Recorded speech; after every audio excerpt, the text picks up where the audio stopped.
Hi everyone, my name is X01 and I am back with my crazy musical experiments. This one was particularly crazy and that's why I'm here. So recently I have completed a course on audio and music engineering of the University of Rochester, and I was looking for how to apply my knowledge to the real life.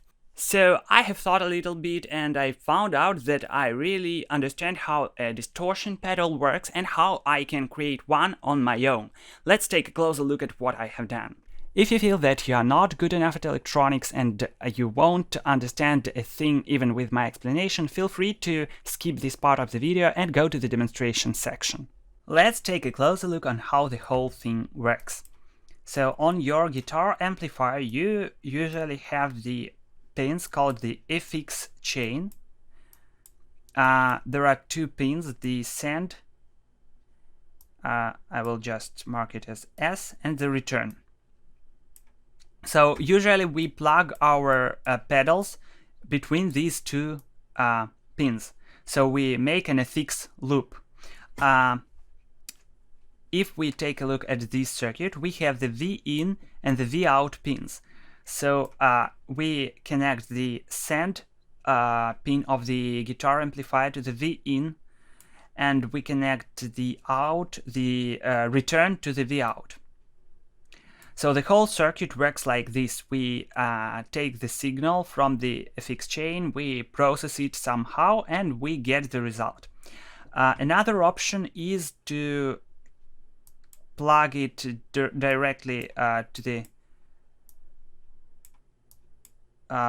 between the guitar and the amplifier, but it's not the best idea because the level of the guitar signal is really small, and if we process it somehow here, the signal loses its quality a lot.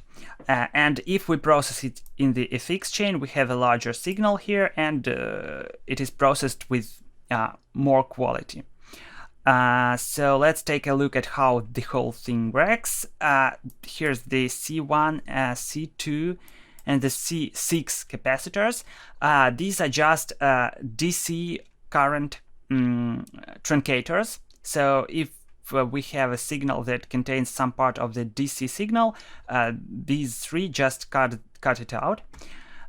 This part is used to set our own impedance for the OP amplifier. So if we don't have this part, the amplification factor of the amplifier depends on the input impedance on the impedance of the send pin of the guitar amplifier.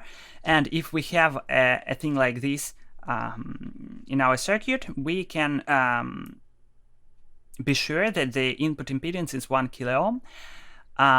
Then we have the main module, which is the distortion itself. We have two diodes, and that's the main part. That's how the distortion actually works. So we have some V in along the x-axis and the V out along the y-axis at a given frequency.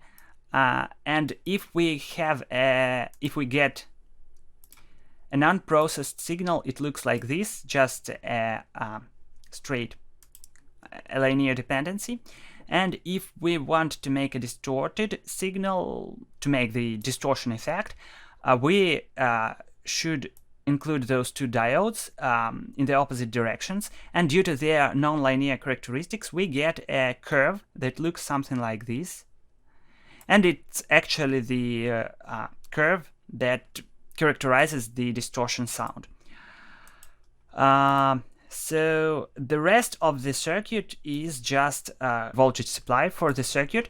And that's how my actual implementation looks like. Of course, it doesn't resemble a lot a real guitar pedal, so to make it somehow more usable, I should make a casing, I should make a PCB, but it's the first working prototype. I have the DC voltage supply, I have the potentiometer that changes the parameters of the circuit, and the input and the output pins here, jack 6.3, sorry.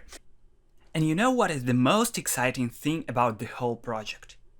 I just took a bunch of components from my dad's closet with a box of fun things. I just put them together, I got it work, and it works. It's a complete guitar pedal. It's a distortion pedal. Yes, it's not the best distortion sound I've ever heard, but it works, and that's awesome.